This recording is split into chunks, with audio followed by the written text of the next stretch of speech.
नमस्कार गोष्टप्रेमींनो. आज जी मी गोष्ट सांगणार आहे ती खरं तर माझ्या अगदी आवडत्या काही गोष्टी आहेत त्याच्यातली एक आहे. तरी पण मी कशी विसरले सांगायला इतके दिवस कुणास ठाऊक, पण आता आठवली आहे तर सांगून टाकते. गोष्टीचं नाव आहे द लास्ट लीफ. ही गोष्ट आहे दोन मैत्रिणींची. दोघीजणी पेंटर असतात, आर्टिस्ट, चित्र रंगवायच्या.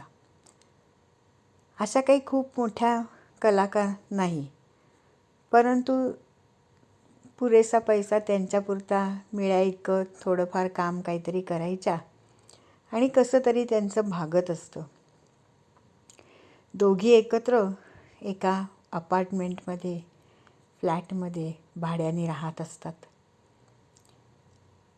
त्यांच्याच बिल्डिंगमध्ये जिन्याच्या खाली बिल्डिंगचा जो वॉचमन असतो, जॅनिटर, तो पण तिथे राहत असतो आणि त्यालाही पेंटिंग करण्यामध्ये इंटरेस्ट असतो. आता ह्या दोघी कुठे मासिकांमध्ये काही गोष्टी, लेख असं छापून येणार असेल तर त्याच्याबरोबर जी चित्रं लागतात तर अशी चित्रं त्या रंगवून मासिकांना पाठवायच्या.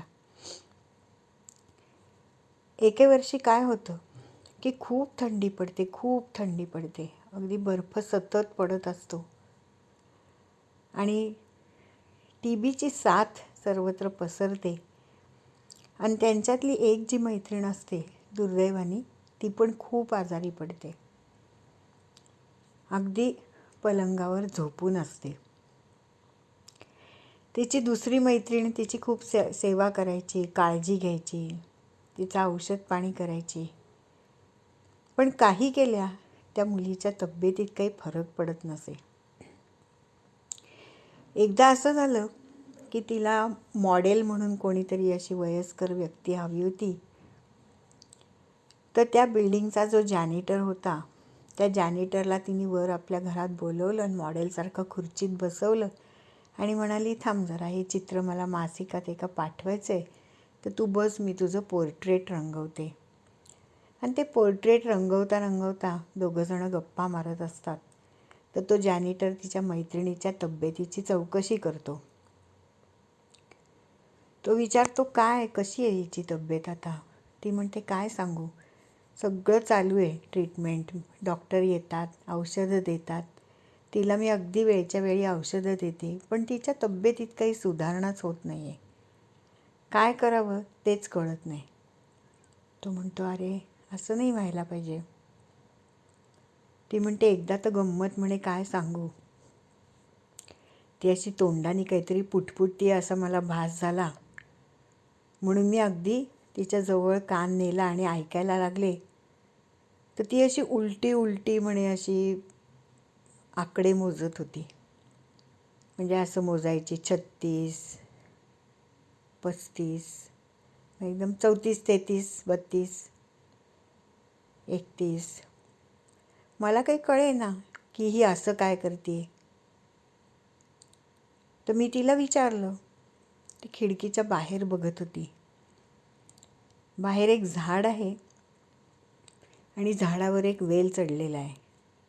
तर ती मला म्हणाली की त्या वेलावर पानं आहेत ना म्हणे, त्यातलं शेवटचं पान जेव्हा गळून पडेल, झडून जाईल, तेव्हा मी मरणार.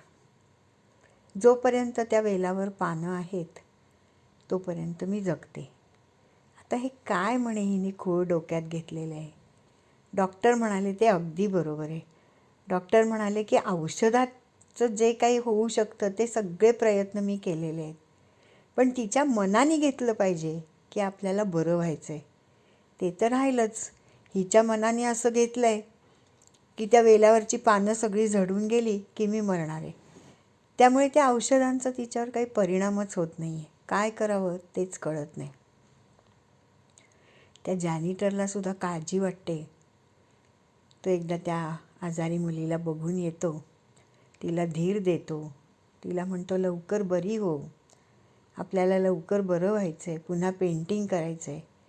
पण ती खूप खूप अशक्त झालेली असते. हो म्हणते आणि थोड्या वेळाने तो जॅनिटर निघून जातो. आता हा जॅनिटर मी म्हटलं तसं त्याला ही पेंटिंगची थोडी आवड असते आणि अनेक वर्ष त्यांनी त्या जिन्याखाली एक असं पेंटिंग करण्यासाठी जो स्टँड असतो ज्याच्यावर कॅनव्हस लावतात, इझेल म्हणतात, तसं इझेल ठेवलेलं असतं आणि त्याच्यावर एक कॅनव्हसचा तुकडा असतो.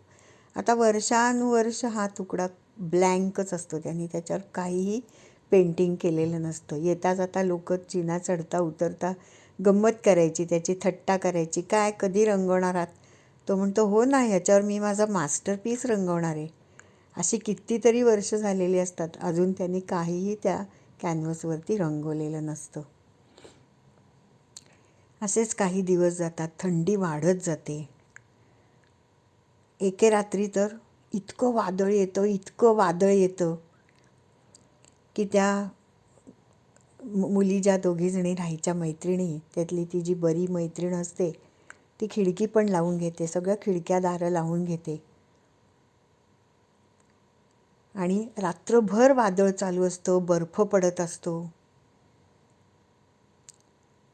सकाळ जेव्हा होते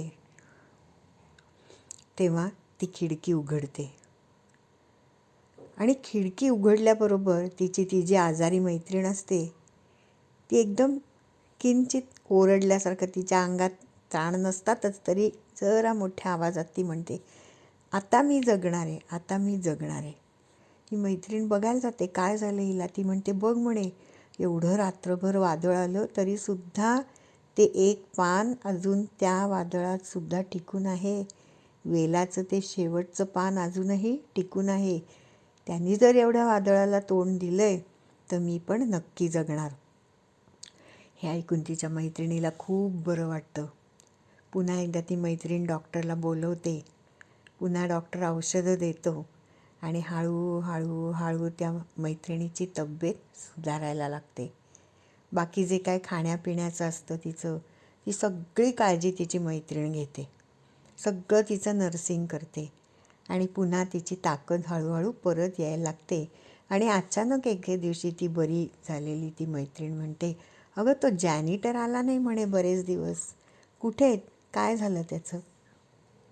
ती म्हणते, अगं मी तुला सांगायचीच विसरले म्हणे, त्याला पण ना TB झाला, आजारी पडला तो आणि मेला. मेला? कसं काय? हे कधी झालं? ती म्हणते, हो ना म्हणे, त्या दिवशी आठवतंय का म्हणे तुला की खूप वादळ आलं होतं, तर त्या दिवशी तो इथे बाहेर आपल्या खिडकीच्या बाहेर म्हणे तिथे खाली बाक आहे, त्या बाकावर आजारी अवस्थेत असा पूर्ण गारठलेला असा लोकांना दिसला आणि काय त्याच्याजवळ ब्रश आणि रंग असं सगळं होतं म्हणे त्याच्या पायाशी. आणि ते जे झाड आहे ना ज्याच्यावरती तो वेल चढलेला आहे त्याला एक शिडी लावून ठेवलेली होती. म्हणजे मला असं वाटतं म्हणे की ते जे पान जे त्या वादळात टिकून राहिलं आणि तुला दिसलं ना, ते काही खरं पान नव्हतं. ते त्या रात्री सगळी पानं झडली असतील, पण त्यांनी रंगवलेलं पान त्यांनी तिथे वेलाला लावून ठेवलं. पण तो बिचारा आजारी पडला, त्याला नेलं दवाखान्यात, पण तो 4-5 दिवसांनी गेलाच. आणि खरंच म्हणे, मग असं म्हणावं लागेल की ते जे कॅनव्हस त्याचं पडलेलं होतं इतके वर्षानुवर्ष, तो जे म्हणायचा की ह्याच्यावर मी माझा मास्टरपीस रंगवणार आहे, हाच त्याचा मास्टरपीस होता. आणि तो असंही म्हणायचा की कलेमध्ये, पेंटिंगमध्ये खूप ताकद आहे. खरंच त्या पेंटिंगमधली ताकद आपल्याला दिसली नाही का? तुझे प्राण वाचले, त्याचे गेले, पण त्याच्या पेंटिंगमुळे तुझे प्राण वाचले. कारण तुझ्या मनाने घेतलं होतं ना की शेवटचं पान जोपर्यंत त्या वेलावर आहे तोपर्यंत मी जगणार आहे. ते त्यांनी रंगवलेलं पान होतं. तोच त्याचा मास्टरपीस. इतकीही सुंदर गोष्ट, अगदी मनाला लागणारी. खात्री आहे मला की तुम्हाला सगळ्यांना नक्की आवडली असेल. लाईक करा, सबस्क्राईब केलं नसेल तर सबस्क्राईब करा, म्हणजे अशाच खूप छान छान गोष्टी अजून तुम्हाला ऐकायला मिळतील. आणि बेल आयकॉनवर क्लिक करा, म्हणजे पुन्हा नवीन गोष्ट आली की तुम्हाला त्याचं नोटिफिकेशन मिळेल. धन्यवाद.